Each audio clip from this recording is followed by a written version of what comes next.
नमस्कार। 15 जून को गालवान घाटी में जो हिंसक झड़प हुई है भारतीय सेना और चीन के बीच, उससे एलएसी पर तनाव लगातार बढ़ा हुआ है और इस बढ़ते तनाव को देख देश भर में चीन के प्रति आक्रोश भी बढ़ रहा है और एक सुर में लोग चीन का बहिष्कार करो, चाइना के एप्स और प्रोडक्ट्स को बॉयकॉट करो, ऐसे नारे लगा रहे हैं। इस बीच सरकार भी इसी बात पर अब फोकस कर रही है, इसी बात पर जोर देने लगी है कि हम अपनी क्षमता कैसे बढ़ाएं और चाइना पर निर्भरता कैसे कम करें। और इस सब के बीच आता है हमारा भारतीय स्टार्टअप इकोसिस्टम, जहां पर बड़े पैमाने पर लगभग $4 बिलियन का निवेश चाइनीज इन्वेस्टर्स की ओर से आया है। देश के 30 यूनिकॉर्न्स में से कम 15 से 18 ने चीनी निवेशकों से बड़ा पैसा रेज किया है। तो अगर हम बड़े पैमाने पर चीन से संबंध तोड़ना चाहते हैं, चीन का बहिष्कार करना चाहते हैं, इस स्टार्टअप इकोसिस्टम पर इसका क्या असर पड़ेगा, इसी पर आवाज एंटरप्रेन्योर में हम एक खास चर्चा कर रहे हैं। मैं हूं हर्षदा सावंत और मेरा साथ आज दे रहे हैं ब्लूम वेंचर्स के फाउंडर और आईवीसीए के vice chairperson Kartik Reddy, GSF accelerator और इनर शेफ के फाउंडर राजेश सानी और मोबीक्विक के को फाउंडर विपिन प्रीत सिंह। आप सभी का स्वागत है। हमने देखा है पिछले एक हफ्ते में बॉयकॉट चाइना को बहिष्कार करो, चाइना को बाहर भेजो, ऐसे कई सारे नारे भारत में लगाए जा रहे हैं। एक तरफ जिंगोइज्म आसमान छू रहा है, लेकिन दूसरी तरफ मेरे ख्याल में एक प्रैग्मेटिक अप्रोच की भी जरूरत है। कार्तिक, पहला सवाल आपसे मैं पूछना चाहूंगी कि देखिए, बड़े पैमाने पर भारतीय स्टार्टअप्स ने चाइना से फंड्स रेज किए हैं। अगर हम चाइना को बॉयकॉट करना चाहते हैं तो क्या वाकई में ये हो पाएगा या फिर ये कहना आसान है, करना मुश्किल? नहीं, ये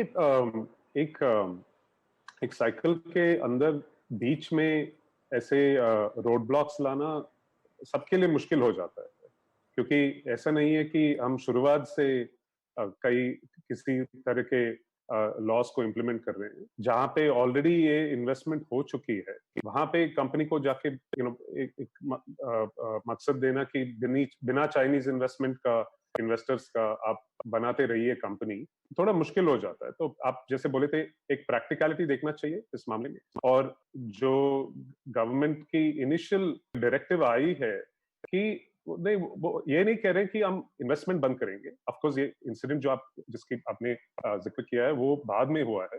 ये बातचीत गवर्नमेंट से 2 महीने पहले शुरू हुआ था और तब से चल रही है कि इसको मैनेज कैसे करें।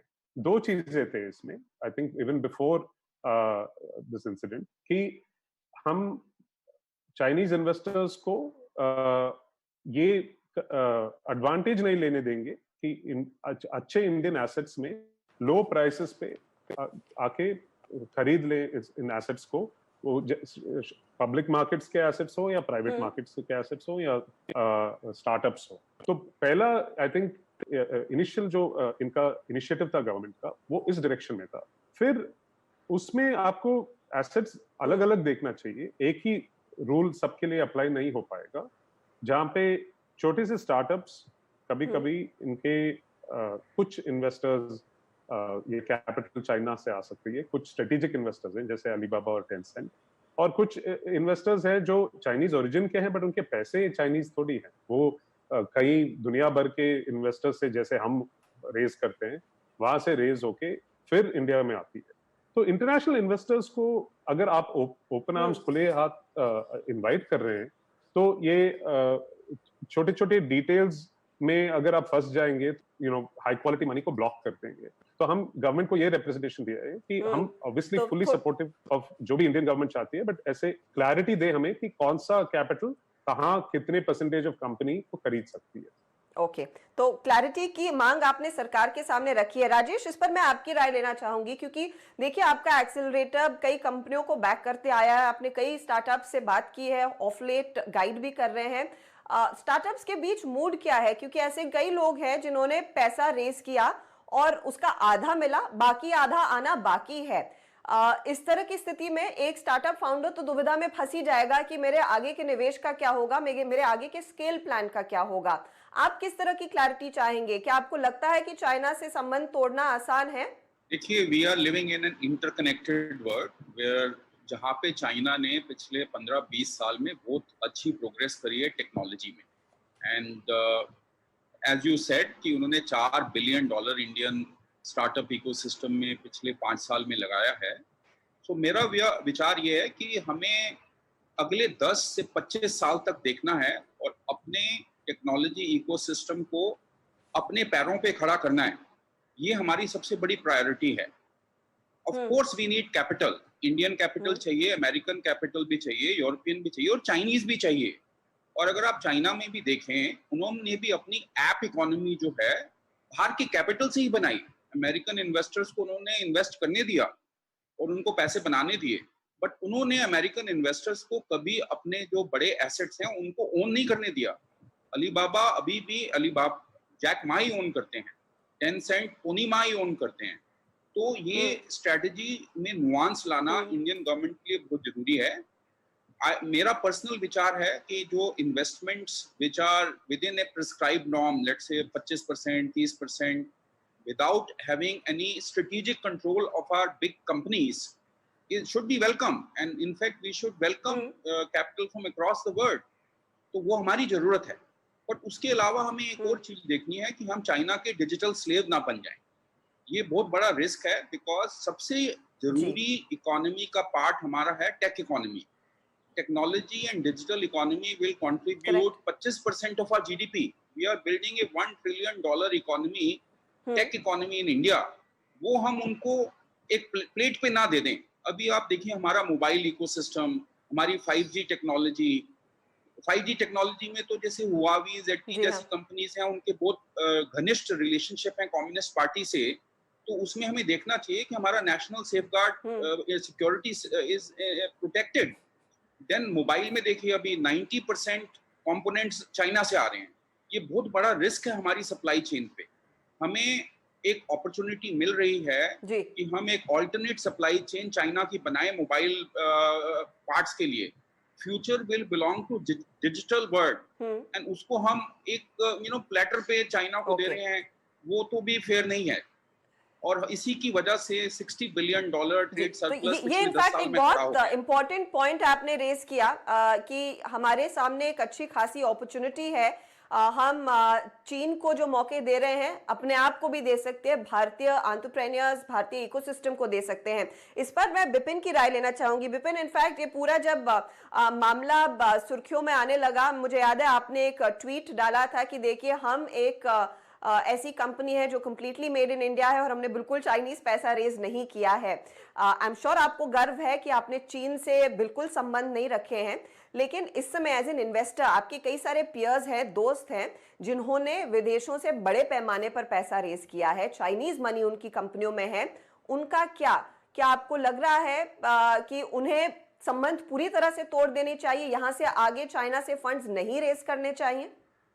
हर्षदा, मेरा ये व्यू है इसमें कि हमें कोई भी नी जर्क रिएक्शन नहीं करनी चाहिए। हमें कोई भी ऐसी रिएक्शन नहीं करनी चाहिए जो जिसमें मैंने देखा वीडियोस में लोग वायलेंस तक उतर आए हैं एंड टीवी तोड़ रहे हैं एंड हम अलग अलग तरह की चीज़ों के बारे में बात कर रहे हैं। आई थिंक जैसे कि राजेश जी ने कहा कि इकोनॉमी आजकल काफ़ी इंटरकनेक्टेड है, वर्ल्ड इकोनॉमी अलग अलग जगह से कैपिटल आता है, बट आप अपनी देश की जो रियलिटी है उसको इग्नोर नहीं कर सकते। हमारे देश की रियलिटी ये है कि हम एक बहुत बड़ी कंज्यूमर मार्केट हैं, बट अभी तक हमने कोई बहुत बड़े ग्लोबल लेवल के कोई कंपनीज टेक्नोलॉजी में नहीं बनाए हैं। हमने सॉफ्टवेयर आउटसोर्सिंग में कंपनीज बनाई हैं, इन्फोसिस बनाया है, TCS बनाया है, वर्ल्ड क्लास कंपनीज बनाई हैं। बट आप इंडिया की स्टॉक मार्केट में जाके देखिए या US की स्टॉक मार्केट में जाके देखिए, क्या आपका कोई अलीबाबा, क्या आपका कोई टेंसेंट, क्या आपका कोई बाइडू, क्या आपका कोई बाइटडांस है? उसका आंसर सिंपल है कि इंडिया की तक कोई भी कंपनी आत्मनिर्भर नहीं बन पाई है। तो आत्मनिर्भर नहीं बन पाई है। हमने लिबरलाइजेशन 90s में शुरू किया था, अभी 20-25 साल होने लगे हैं, तो हम दूसरे एक्सट्रीम में नहीं जा सकते। हम अपनी मार्केट, एंड ये सिर्फ चाइना के स्पेसिफिक नहीं है, ये आई थिंक अदर मार्केट्स के जो बड़े बड़े प्लेयर्स हैं, जैसे US के बड़े बड़े प्लेयर्स हैं, उनके लिए उनके हिसाब से भी रेलेवेंट है कि आप आपके देश की जो नंबर 1 टेक कंपनीज होंगी हर फील्ड में, क्या वो रियली इंडियन कंपनीज हैं, या वो रिमोट कंट्रोल द्वारा माइनॉरिटी हो या मेजॉरिटी ओनरशिप हो, वो रिमोट कंट्रोल द्वारा दूसरे देशों से चलाई जा रही जी। है। एंड ये आप ई कॉमर्स में देख सकते हैं, ये आप पेमेंट्स में देख सकते हैं। आई थिंक ये हमारे लिए थोड़ी शौक की का विषय है। इसके रेलेवेंस में मैंने ये ट्वीट किया था कि आप इंडिया की इतनी बड़ी डिजिटल पेमेंट्स मार्केट है, प्रधानमंत्री ने पिछले 5 साल से इतना फोकस किया है कि डिजिटल पेमेंट्स इंडिया में अडॉप्ट होने वाली है। क्यों ऐसा है कि मोबीक्विक अकेली एक ऐसी कंपनी है जो इंडियन रन है, इंडियन ओन्ड है और मार्केट में अभी खड़ी है, और बाकी सब कंपनीज किसी ना किसी फॉरेन एंटिटी की रिप्रेजेंटेटिव हैं। इन अ वे उनकी एक एंटिटी है जो कि इंडिया में। मैं इस पर कार्तिक की राय चाहूंगी। कार्तिक, ये जो बाकी कंपनियां हैं, बिपिन इज बीइंग पोलाइट, वो नाम नहीं ले रहे हैं, पेटीएम ने बहुत बड़ा पैसा हमने देखा है अलीबाबा से रेस किया हुआ है, एंड फाइनेंशियल से रेस किया है, जोमैटो का बड़ा निवेश चाइनीज कंपनी से आता है। ये बताइए, ये ओनरशिप का जो मुद्दा है, क्या यहाँ से आगे क्या एक अगली टर्न ले सकता है? क्योंकि सभी लोग इस समय ये चाहते हैं कि हमारी कंपनियों पर हमारा हक होना चाहिए, भारतीय निवेशकों का हक होना चाहिए, ना कि किसी और दूसरे बाहर के बड़े निवेशक का। आप इसे कैसे देखते हैं? दो तीन अलग पॉइंट है इसमें। बिपिन जी जो कह रहे हैं वो ये कह रहे हैं कि सिर्फ पेटीएम नहीं, बट आप देखिए अगर फोन पे है या फेसबुक पे है, गूगल पे है, ये सारे अमेरिकन कंपनीज भी काफी इस मार्केट पे कब्जे लेंगे, क्योंकि उनको हमने ओपन हाथों से इनवाइट किया है इस कंट्री में, और हम देते गए हैं किसी ना किसी ग्लोबल कंपनी को। ये हो सकता है कि वो चाइनीज हो या वो अमेरिकन हो। दूसरी पॉइंट ये है कि वो एक देश के लिए एक रूल, दूसरा देश के लिए एक रूल, वो ट्रिकी हो जाता है, क्योंकि वो कंट्रोल जो है ये कहलाया जा सकता है कि वाइल एक कंपनी चाइनीज है बट वो लिस्टेड अमेरिका में है, वो it is accountable to global shareholders, तो वो क्या माना जाएगा, ये सब ट्रिकी हो जाता है। तो आप the bigger point that you raised वो सही है कि जब हमें मार्केट लीडर बनाना है तो why are we making more Indian market leaders, and जो लॉज और स्टॉक मार्केट लिस्टिंग कंडीशंस है, ये सब एनकरेज क्यों नहीं कर रहे हैं कि हम और आगे से और पहले, नॉट वेट फॉर बाहर का पैसा आके हमें बचाए, जितना अर्ली हो सके वहां जाके हम अपने खुद पब्लिक मार्केट्स और प्राइवेट मार्केट्स इंडिया में टैप करके वहां से बड़ी कंपनी क्यों नहीं बना सकते। और आई थिंक सब वही पॉइंट बना रहे हैं यहाँ पे कि इवेंचुअली अगले 5-7 साल बहुत क्रिटिकल है इंडिया के लिए, कि और लैंड ऐसे टेरिटरी कंसीड नहीं कर सकते, और जब तक इंडियन फाउंडर्स के पास कंट्रोल हो, कैपिटल तो लेना ही चाहिए और बनाते जाना चाहिए, कैपिटल फंजिबल है, बट कंट्रोल और ओनरशिप अगर इंडियन हो तो अभी मुकेश अंबानी के जियो ने क्लासिक एग्जांपल है, राइट? आपने $15 बिलियन रेज किया है, प्रिडोमिनेंटली मिडिल ईस्ट और यूएस में। इसमें कोई खराबी नहीं कि एक कंट्री का कैपिटल है या दूसरे का, बट ये दिखाया गया है कि you can build India's number 1 company in a space, और उसमें हमारी कंट्रोल ही हो सकती है, और ऐसे हर कैटेगरी में हमें बनाना चाहिए। करेक्ट। इस मोड़ पर लेंगे एक छोटा सा ब्रेक, लेकिन इस चर्चा को जारी रखेंगे। आप बने रहिए CNBC आवाज के साथ।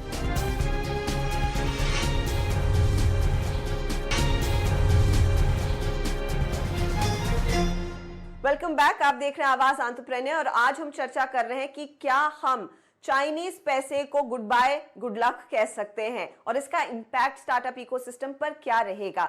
मेरे साथ इस चर्चा में हैं ब्लूम वेंचर्स के कार्तिक रेड्डी, GSF एक्सेलरेटर के राजेश साहनी और मोबीक्विक के को-फाउंडर बिपिन प्रीत सिंह। ठीक है, हम इस समय कह रहे हैं कि आप एक ऐसा प्लेइंग फील्ड बनाएं भारत में कि ज्यादा से ज्यादा भारतीय कंपनियां ग्रो हो सके। कुछ ब्यूरोक्रेटिक रीजंस रहे हैं, वो हम अब तक नहीं कर पाए हैं, कई सारी चीजें अटकी हुई हैं पाइपलाइन में, रेड टेप में। इस समय मौका हाथ में है, क्या वो आप कदम उठाना चाहेंगे या फिर सरकार की ओर से देखना चाहेंगे, ताकि हम वो तगड़ी ओनरशिप और तगड़ा कॉन्फिडेंस इंडियन एंटरप्रेन्योर्स में इस समय इनकलकेट करें कि आगे अब सरकार आपके साथ है, आप जो करना चाहें करें। वो क्या मेजर हो सकता है? देखिए, एक बहुत बड़ी अपॉर्चुनिटी है इंडियन टेक्नोलॉजी। उसको ना आप कंपेयर करिए कि हवाई जहाज है जो टरमैक पे आ गया, अभी उड़ा भी नहीं है, वो उड़ना चालू करेगा तो किस तरह का कमाल करेगा वो अगले 10-20 साल में दिखेगा हमें। तो अभी तो कहानी शुरू हुई है एंड इस कहानी की शुरुआत में हमें एक अपॉर्चुनिटी मिल रही है क्योंकि चाइना के खिलाफ बहुत आक्रोश है पूरी दुनिया भर में। Companies are looking for an alternate supply chain and वो सप्लाई चेन हमारे यहाँ जाने की जगह वियतनाम जा रही है। हमारी सरकार को बहुत ही जागरूक होकर अपने एंटरप्रेन्योर्स के साथ एक इकोसिस्टम बनाना पड़ेगा जिसमें वो सप्लाई चेन का लार्ज हिस्सा इंडिया में बने और वो एंटरप्रेन्योर और सरकार की पार्टनरशिप से ही बन सकता है। वो सरकार अकेली नहीं कर सकती और एंटरप्रेन्योर्स अकेले नहीं कर सकते। और हमने हिस्टोरिकली देखा है कि जो हमें प्रॉमिस किया जाता है एंटरप्रेन्योर को और जो एक्चुअली ग्राउंड पे डिलीवर होता है उसमें बहुत बड़ा गैप है। उस गैप को अगर हम प्लग कर दें तो हम एक 10 ट्रिलियन इकोनॉमी जो जनरेट हो रही है हार्डवेयर की, सॉफ्टवेयर की, डिजिटल गुड्स की, उस इकोनॉमी में हम बहुत बड़े हिस्सेदार बन सकते हैं इस कंट्री में। दूसरा हिस्सा जो मैं कार्तिक से सहमत हूं कि हमें कैपिटल और कंट्रोल में डिफरेंशिएट करना पड़ेगा and for whatever reason we have to take a different view of China given the situation that Chinese have posed on our borders and they are posing to our businesses. Most of our trade imbalance or SME threat is coming from Chinese cheap goods that are coming and importing in our market. But we cannot be jingoistic about it. We have to be strategic about it. We have to have a 25-year roadmap. It is not a battle we'll win in 1 year by a little bit of import restrictions here or 10% barrier there. We have to enable conditions जो हमारी industry को competitive बनाएंगे globally. हमारे पास talent है, हमारे पास market है, हमारे पास ability है कैपिटल को दुनिया भर से इकट्ठा करने की। अगर चाइना का कैपिटल आएगा तो अच्छा है, नहीं आएगा उसके बगैर भी हम काम चला सकते हैं। ऐसा नहीं है कि अगर चाइनीज पैसा नहीं आएगा तो इंडिया में कोई हाहाकार मच जाएगा। बट मेन रीजन है कि हमारी इंडस्ट्री कंपेटिटिव है। कारोबार ठप नहीं होगा, दूसरे एवेन्यू जरूर हैं और दूसरे निवेशक हैं जो शायद बेसब्री से इस बाजार में पैसा लगाना चाहेंगे। यहाँ पर विपिन मैं आपकी राय लेना चाहूंगी क्योंकि आपने जिस तरह से अपनी फंड रेज की है, आपने एक इंडियन कॉर्पोरेट को भी इन्वॉल्व किया, एनबीएफसी कंपनी, बजाज फाइनेंस ने आपकी कंपनी को बैक किया। क्या आपको लग रहा है इस समय फिर वो होम ग्रोन कैपिटल जो डोमेस्टिक मनी है वो ज्यादा प्रेफर्ड रहेगा स्टार्टअप फाउंडर्स के बीच? बिल्कुल, मेरा ये मानना है कि जैसा कि राजेश जी भी कह रहे थे कि इंडिया में ना टैलेंट की कमी है, ना टेक्नोलॉजी की कमी है और अब मुझे नहीं लगता कि कैपिटल की भी कमी है। इट्स जस्ट दैट कि हमने स्ट्रेटेजिकली भी इन सब चीज़ों के बारे में सोचा नहीं है। 10 साल पहले या 5 साल पहले भी इंडियन कंपनीज जो इंडिया में आप बैंक्स देखिए, आप फार्मा कंपनीज देखिए, इतनी सारी सक्सेसफुल ऑटो कंपोनेंट्स कंपनीज देखिए, हमारे पास वर्ल्ड क्लास कंपनीज हैं जो प्रॉफिटेबल हैं, जिनके पास बहुत सारा प्रॉफिट है। वो पैसा जो है वो इंडिया की स्टार्टअप्स में या टेक्नोलॉजी कंपनीज में निवेश क्यों नहीं करती और उसके लिए इनको किसी तरह का इंसेंटिव क्यों नहीं दिया जाता? बिकॉज अगर वो ये पैसा यहाँ पे इंडिया में ही लगाएंगी तो Indian startups with Indian ownership जो हैं वो और सक्सेसफुल होंगी। सो हमारी जो पार्टनरशिप है Bajaj finance is a classic example. So ऐसा नहीं है कि आप किसी एक देश का कैपिटल आप बंद कर देंगे तो हमारे देश में स्टार्टअप्स को फंडिंग मिलनी बंद हो जाएगी। आई थिंक इस चीज के बारे में ये जो है ना, ये एक बहुत ही वीक सोच है, मतलब ये वीक थॉट है। ये इससे हमें बाहर निकल जाना चाहिए। इंडिया की मार्केट बहुत बड़ी है, पूरी दुनिया में इन्वेस्टर्स इंडिया में आना चाहते हैं, इंडियन कंपनीज को ट्रैक करना चाहते हैं। बिल्कुल अर्ली स्टेज पे भी करते हैं, सिर्फ लेट स्टेजेस में जो यूनिकॉर्न्स उन लेवल पे नहीं, अर्ली स्टेजेस में बड़े बड़े investors, wall street investors, Europe के इन्वेस्टर्स, मिडिल ईस्ट के इन्वेस्टर्स। जियो तो खैर एक एग्जांपल है जिसने इतना बड़ा अमाउंट रेज किया है, बट अब छोटी छोटी कंपनीज भी हर जगह जाके पैसा रेज कर सकती हैं। हमने भी किया है और बाकी कंपनीज भी कर रही हैं। तो ऐसा नहीं है कि एक देश अगर टैप आपने क्योंकि अर्ली स्टेज की बात की और देश का सबसे बड़ा अर्ली स्टेज फंड और चहीता फंड ब्लूम वेंचर्स ही है जो कार्तिक आप और संजय बखूबी चला रहे हैं। मुझे ये बताइए, जब आप अपने दूसरे निवेशकों से बात करते हैं और खासतौर से डोमेस्टिक एलपी से बात करते हैं इस समय, क्योंकि हम एक तो लॉकडाउन से बाहर निकल रहे हैं, कोविड के चलते काफी ज्यादा दबाव था, क्या आसानी से लोग पैसे आगे आकर देने को तैयार है नए फंड्स में? Is the domestic flow going to be good here onwards? नहीं, आई थिंक थोड़ा शॉक तो है ही सिस्टम में, और ये टाइम लगेगा रिकवर करने के लिए। और जब इनिशियली नीजक हमारी तरफ से इंडस्ट्री से ये बात हुई थी कि आप ऐसे नीजक रिएक्शन मत लेके बंद कर दीजिए सब कुछ, क्योंकि इस माहौल में अगले 1-1.5 साल में काफी पेन होगा, क्योंकि बिजनेस स्लोडाउन्स तो है ही। तो अगर कैपिटल का पाइप भी आप कहीं ना कहीं थोड़ा से चोक कर दे, ये नहीं कि मैं मानता हूँ कि 15-20% से ज्यादा कैपिटल उस डायरेक्शन से नहीं आएगा चाइना से, बट एवरी रुपी काउंट्स ऐसे एनवायरनमेंट में। तो हम पहले कह रहे थे कि पहले तो इसका फायदा उठाओ in some sense, rather than think of it as a bad thing, right? So एक तो वो सजेशन था। दूसरा जो ऑलरेडी राजेश और विपिन ने रेज किया, very important points, there are 2 points. एक, आपको दिखाना है कि इट्स अ साइकिल, और 10 साल लगा है यहाँ तक पहुंचने, 15 साल in total, and for Bloom 10 साल हो गए अभी। और हम उस टाइम फ्रेम में ये समझ में आता है कि एवेंचुअली इन्वेस्टर पैसा देता है जब पैसा बनता है।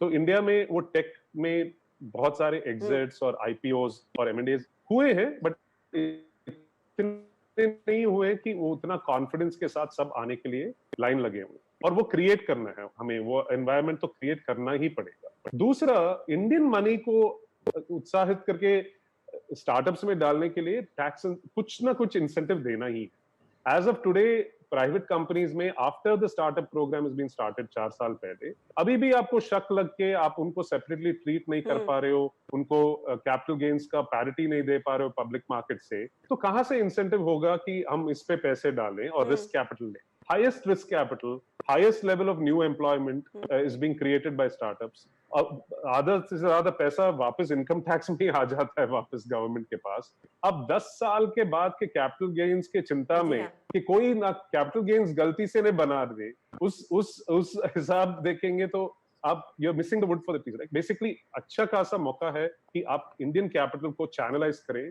बहुत into this startup ecosystem, but you have to make a revolutionary reform. ऐसे बैठे बिठाए आप बोलेंगे नहीं मेरा 2027 में 1000 करोड़ का कैपिटल गेन्स निकल जाएगा, you're missing like इतना बड़ा पिक्चर आप मिस कर रहे हो।